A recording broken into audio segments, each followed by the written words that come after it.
अगर मेरी बहू ना होती तो। माँ अभी तक तैयार नहीं हुई। सालनी ने अपनी सास शांति जी से कहा। बहू थोड़ा सामान डाल रही थी, मायके में जो जाना है। चिंकी बहुत प्यार रखती है ना। भाई के जाने के बाद मेरी प्यारी भतीजी की शादी भी नहीं हो सकी। अगर कुछ ना लेकर गई तो बोलेगी बुआ मेरा ध्यान नहीं रखती। शांति जी ने सालनी को विस्तार से उत्तर दिया। बहू तुम कब तक तैयार होगी? शांति जी ने सालनी से बहुत झिझकते हुए पूछा। माँ मैं चल तो जाती, आपको पता तो है मनोज के खाने का कोई समय नहीं है। पीछे से मनोज तंग हो जाएंगे और बच्चों के भी टेस्ट चल रहे हैं।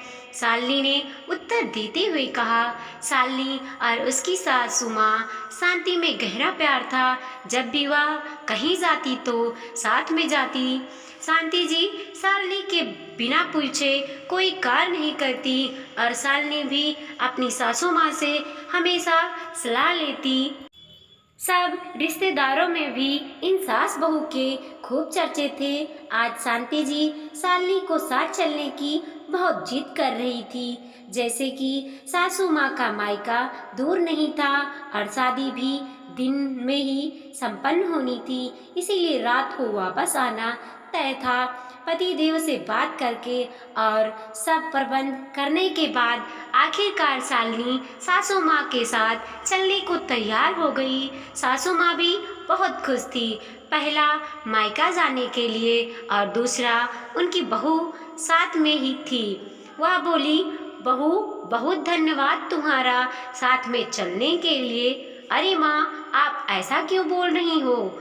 सास भी तो माँ जैसी होती है। मैं आपकी बेटी जैसी नहीं अपितु बेटी ही हूँ, शालिनी ने उत्तर देते हुए कहा। शांति के मायके में उनकी भाभी की अपनी बहू से बिल्कुल भी नहीं बनती थी और उनकी बहन भी हमेशा अपने घर को लेकर परेशान ही रहती थी। आज शांति की भांजी बहन की लड़की की शादी थी। दोनों सास बहू को पहुंचने में बहुत देरी हो गई।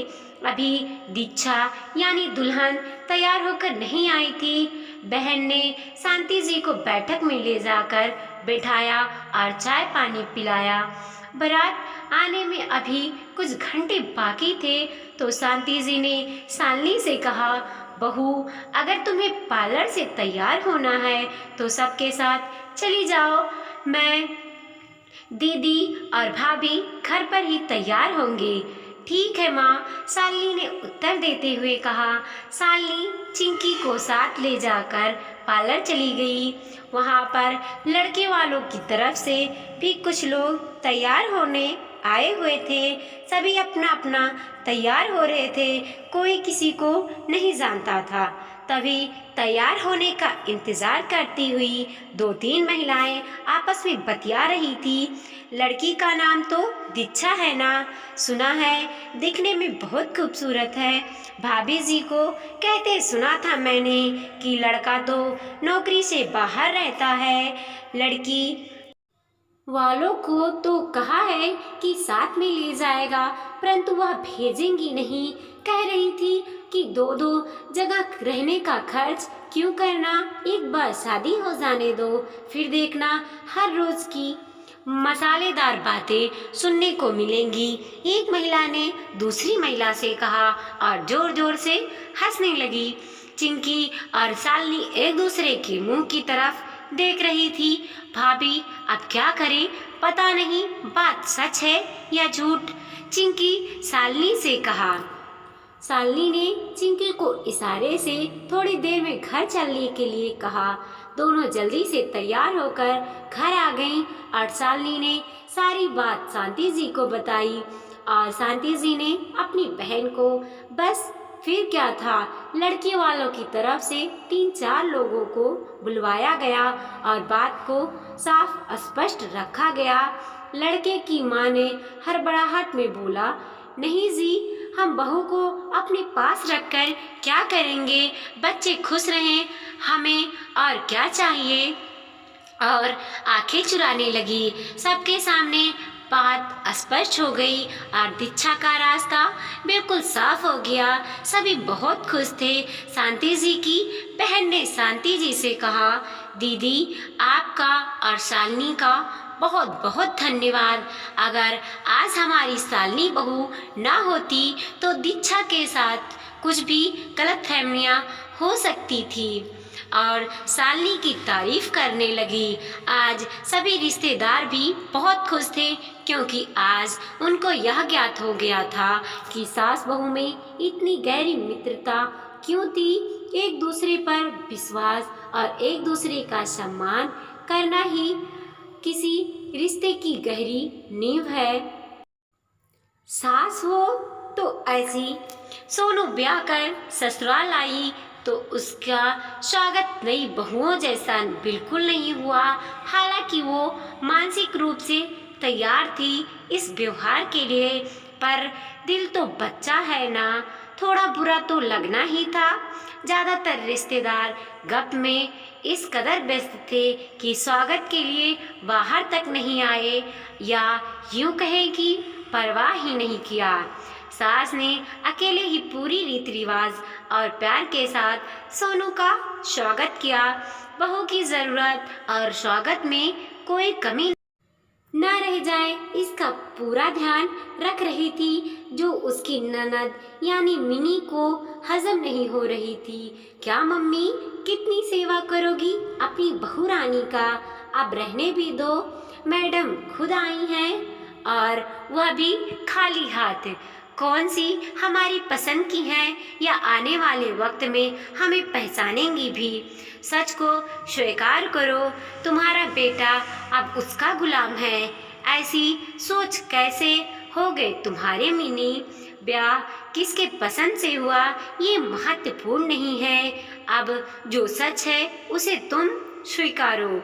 मेरी बहू यही है, तुम्हारे भाई की खुशियाँ इससे ही है, और तुम्हारा मायका भी। बहू नई है, उसे प्यार और अपनेपन की ज़रूरत है। हम लोग सिर्फ उसे स्वीकार करना है, पर उसे तो पूरा परिवार को अपनाना है। मिनी अपने परेशानी बढ़ाते नहीं घटाते हैं। मिनी की माँ के बातों का जवाब दिए बगैर पांव पटकते हुए अपनी असहमति को जताते हुए चली गई। सरला जी को पूरा भरोसा था मिनी को बहुत जल्द ही समझ आ जाएगी। दरअसल राज ने अपने सहकर्मी सोनू से प्रेम विवाह किया है। सोनू दूसरी जात के होने के साथ एक पैर से लाचार थी, जिस कारण सभी को इस शादी से आपत्ति थी। सोनू काफ़ी सुलझी और होनहार लड़की है, पर समाज हो या परिवार बाहरी खूबसूरती को ही महत्व देते हैं ना। सरला जी जब मेहमानों को खाना खिला रही थी तो उन्होंने हर तरफ फुसफुसाहट महसूस किया। सभी के जुमा पर एक ही सवाल था, इतने होनहार और सुंदर बेटे के लिए कैसी बहू पसंद किए हैं सरला ने। सरला जी ने अब नहीं रहा गया तो उन्होंने खुलकर सभी से एक ही सवाल किया, बहू अपनी पसंद से लाने के बाद भी क्या हम सहजता से स्वीकार कर लेते हैं? उसमें भी कमी निकालने की कोशिश नहीं की जाती क्या? अपनी मिनी का ब्याह तो हम सब अपनी बिरादरी में ही अपने पसंद से ही किए थे ना, क्या उसे समस्या का सामना नहीं करना पड़ा? मेरे बेटे ने अपने पसंद से शादी की तो क्या हमारा विशेष अधिकार हो गया कमी निकालने का, बहू को नीचा दिखाने का? मुझे गर्व है बेटे की पसंद पर। अगर बहू को खुले दिल से अपनाएंगे तो अच्छाई और खुशियाँ ही नजर आएंगी। सच तो यह है कि शुरू में सरला जी भी इस रिश्ते को नकार दिया था, पर बेटे के समझाने पर वो सोनू से मिली तो पहली बार में ही इस रिश्ते को मन से स्वीकार कर लिया। सोनू कमरे में बैठी बैठी सारी बातें सुन रही थी। सरला जी जैसे ही कुछ ज़रूरत से उसके रूम में गई, डबडबाई आंखों से सोनू छोटी बच्ची की तरह लिपट कर रोने लगी। उसके मुंह से सिर्फ एक ही शब्द निकला, माँ। माँ का आखिरी खत। रात के 12 बज चुके थे। माँ कभी दरवाजे की तरफ देखती तो कभी एक नज़र घड़ी की तरफ। माँ की आंखों में और चेहरे पर चिंता साफ नजर आ रही थी। थोड़े ही देर में दरवाजे की घंटी बजी। माँ ने काफी तेजी से दरवाजा खोला और सामने बेटा विक्रम और बहू मान्यता को देखकर पूछी, इतना देर क्यों हो गई? मैं कब से तुम्हारा राह देख रही थी। माँ, मैं अब छोटा नहीं रहा तो मेरी चिंता मत किया करो। विक्रम घर के अंदर प्रवेश करते हुए बोला, बेटा कितना भी बड़ा हो जाए माँ के लिए छोटा ही रहता है। चलो छोड़ो, हाथ पैर धो लो, मैं तुम्हारे लिए खाना लगा देती हूँ।